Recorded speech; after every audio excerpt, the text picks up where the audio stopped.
حضرت محدث ابن جوزی نے لکھا ہے کہ حضرت حبیب اجمی ایک بزرگ تھے، ان کے پاس ایک شخص اکثر آتا تھا، بڑا مالدار تھا، ایک ہی بیٹی تھی، وہ بھی ٹانگوں سے معذور تھی۔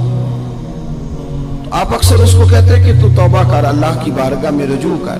ایک وقت ایسا آتا ہے کہ پھر انسان کا جب کوئی اپنا نہیں رہتا پھر اسے مصلی یاد آتا ہے، لیکن اگر مصلی کی عادت بچپن سے پڑ جائے نا تو پھر ذرا آسان ہوتا ہے اللہ سے دل لگانا۔ وہ اکثر آپ اس کو کہتے کہ ٹھیک ہو جائے کہ تو بیٹی ہے، وہ بھی بیچاری معذور ہے، تو کہاں دولت لے جائے گا۔ آج کرتا ہوں، ہم تاریخیں دیتے رہتے ہیں نا اللہ تعالیٰ کو معاذ اللہ کہ رمضان سے میں نے نیک ہو جانا ہے، عمرہ کر کے آؤں گا تو پھر میں پکا نمازی ہوں۔ خدا کے بندو، کس نے تجھے بتایا کہ رمضان تک تو زندہ رہے گا؟ کس نے خبر کی کہ عمرہ کرنے تک تو بچے گا؟ حضرت حبیب اجمی اس کو کہتے تو کہتا بڑی جلدی ٹھیک ہو جاؤں گا۔ ایک دن سویرے سویرے توبہ کرنے آ گیا۔ آپ نے فرمایا کیا ہوا؟ تو کہنے لگا حضرت جی کل ایک 15 سال کا نوجوان ملا ہے اور مجھے توبہ کرا گیا۔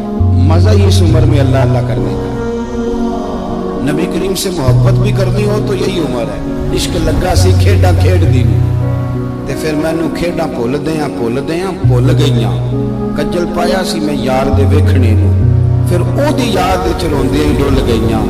حیدر شاہ اس گلی کدے نہ رول دی پر ہن تے رول دی رول گئیاں۔ جن لوگوں نے ابو جہل کو قتل کیا تھا ان کی عمریں بھی 15 سال تھی۔ ہم تو بڑے نہیں نہ ہوتے ساری زندگی، نہ ہمیں کو بڑا ہونے دیتا ہے، ہم بڑے ہی نہیں ہوتے، یہی تو عمر ہے کچھ کل گزرنے کی۔ 15 سال کا نوجوان توبہ کرا گیا تو حضرت حبیب اجمی کہنے لگے وہ کیسے؟ کہنے لگا حضرت جی میں کل منڈی گیا تھا، مجھے کچھ سامان خریدنا تھا، تو بغداد کے بازار سے میں نے مچھلی خرید لی 10 کلو، باقی بھی سامان تک خود لے جا نہیں سکتا تھا۔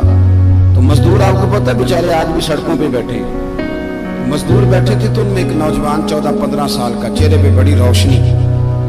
میں نے اس کو کہا بیٹے مزدوری کرو گے؟ کہنے لگا حضور مزدوری بھی کرتا ہوں، پڑھائی بھی کرتا ہوں، اور جو اللہ کو منظور ہو اس کی عبادت بھی کرتا ہوں۔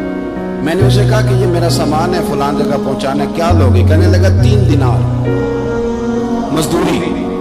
سودا طے ہو گیا، اس نے سامان اٹھا لیا۔ کہتے ہیں رستے میں ظہر کا وقت ہو گیا، کہنے لگا چچا اگر اجازت ہو تو نماز پڑھ دو۔ 15 سال کا جب کہتے میں رکھ کے نا وہاں سامان تو پھٹے پہ بیٹھ گیا، نماز پڑھنے چلا گیا۔ باقی لوگ دیر سے آئے، وہ بچہ جلدی آ گیا۔ میں نے کہا بیٹے آپ جلدی آ گئے؟ کہنے لگے نفل چھوڑ دیے، اب یہی نہ سمجھ لیں کہ کام چور ہے، میں بعد میں پڑھ لوں گا۔ کہتے ہیں وہ دوپہر کا وقت، رمضان بھی نہیں تھا، میں اس بچے کو نوجوان کو گھر لے گیا اور میں نے اپنی بیوی سے کہا کہ بڑا نیک ہے، نمازی ہے، اور راستے میں یہ بھی ہوا ہے کہ میں نے اسے ایک دفعہ کہا ہے کہ یہ مجھے تھوڑی دیر کے لیے دے دو، گرمی بڑی ہے، تمہیں پسینہ آ رہا ہے، میں اٹھا لیتا ہوں۔ کہنے لگا نہیں چچا میں رزق حلال کھاتا ہوں، اگر آپ اٹھائیں گے تو میں 3 دینار مزدوری پوری نہیں لوں گا، پھر پیسے کم کروں گا، میں نے طے کیا ہے کہ اٹھاؤں گا۔ تو کہتے ہیں میں نے اپنی بیوی کو بتایا تو بڑی متاثر ہوئی، کہنے لگی دوپہر کا کھانا پک گیا، اسے کو روٹی کھا لیں۔ رمضان بھی نہیں تھا، کہتے میں باہر نکلا، اس کو 3 دینار تھمائے تو میں نے کہا بیٹے ایک بات میری مانو گے؟ کہنے لگا بتائیے۔ میں نے کہا کھانا پکائے کھا لو۔ کہنے لگا میں معافی چاہتا ہوں، میں نے روزہ رکھا ہوا ہے۔ حضور نے حکم دیا، حکم نبی کریم نے حکم دیا، بخاری مسلم کی حدیث ہے، فرمایا نوجوانوں اگر تمہارے پاس طاقت ہے تو نکاح کر لو ورنہ روزے رکھو۔ حکم دیا، یا نکاح اور یا روزے، یہ سرکار کا حکم ہے۔ بھائی نفلی روزہ نفس کی قوتوں کو کچلتا ہے، انسان میں نورانیت اور روحانیت لاتا ہے۔ کہتے وہ کہنے لگا میں نے روزہ رکھا ہے، میں اور متاثر ہو گیا۔ میں نے کہا آپ کیا کرو گے؟ کہیں اور جانا ہے؟ کہنے لگا نہیں، میں جس دن 3 دینار کما لیتا ہوں پھر میں مزید لالچ نہیں کرتا، باقی وقت میں قرآن مجید پڑھتا رہتا ہوں یا نبی پاک پہ درود شریف پڑھتا رہتا ہوں۔ آپ بتائیں تو میں نے کہا کہ افطار میرے ساتھ کر لو۔ کہتے ہیں میں اسے مسجد چھوڑ آیا اور خود میں لوٹ آیا، افطار کے بعد میں اسے لایا، کھانا کھلایا، عشاء پڑھی، اس کا گھر دور تھا، میں نے ڈرائنگ روم کھول دیا، بیٹھک کھول دی، وہیں وہ سو گیا۔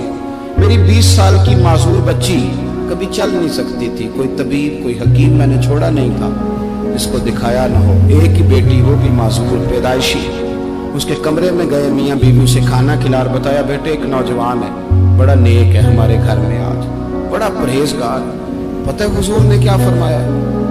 نبی کریم فرماتے ہیں جب نوجوان اٹھ کے تہجد پڑھتا ہے نا، نوجوان تو اللہ فرشتوں کے سامنے اس نوجوان پر فخر فرماتا ہے. اللہ فخر کرتا ہے کہ عمر دیکھو دیکھو یہ میری بارگاہ. اللہ فخر کرتا ہے, اللہ یعنی خدا خود میرے مجلس میں, اللہ فخر کرتا ہے. اب سوچیں, تو ہم نے اپنی بیٹی کو بتایا کہ نوجوان اور بڑا نیک ہے, تو کہتے ہیں وہ کھانا کھلا کے ہم واپس آ گئے. آدھی رات کا وقت ہوا تو دروازے پہ دستک ہوئی. بچی اپنے کمرے میں سو رہی تھی, ہم اپنے کمرے میں, وہ بیٹھک میں. گھبرا کے اٹھے کہ اس وقت کون ہے دروازے پہ؟ تو بیٹی کہنے لگی ابا دروازہ تو کھولنا. کہتے ہیں دروازہ کھولا تو 20 سال ہو گئے تھے بیٹی کو, کبھی اس نے چل کے نہیں دکھایا تھا, کبھی دوڑ کے ادھر جاتی کبھی ادھر آتی. کہتی الحمدللہ اللہ نے میری ٹانگیں ٹھیک کر دی. ہم دونوں رونے لگے, اے اللہ تو کتنا کریم ہے, کیسے ہوا بیٹے سارا کچھ؟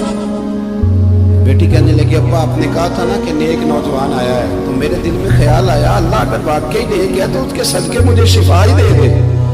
یا ایھا الذین آمنوا اتقوا اللہ وابتغوا الیہ الوسیلہ. تو کہنے لگی ابھی میری دعا بھی پوری نہیں ہوئی تو رب کریم نے فضل کیا ہے اور مجھے شفا عطا کر دی. کہتے ہم دوڑ کے اس کے کمرے میں گئے, اور جب ہم نے ہاتھ رکھا تو دروازہ پہلے سے کھلا تھا, ایک خط چھوڑ گیا تھا. آج کل کے پیر کی کرامت ہوتی تو فیس بک پہ دے دیتا, باقیوں کو بھی ذرا بول پتہ چلے.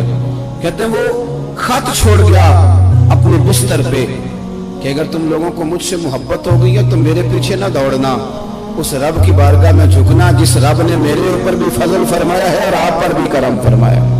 میرے نوجوان دوستو, یہ جو بچپنا ہمیں لوگ کہتے ہیں نا ابھی بچے ہو, ابھی جب آپ بالغ ہو گئے تو نماز فرض ہو گئی, سچ بولنا ضروری ہو گیا, رزق حلال کھانا ضروری ہو گیا, شریعت ساری کی ساری لاگو ہو. ایک تو درگزر سے کام لیں, دوسرا اپنی زندگی کے اندر خواہشات کو چھوڑیں.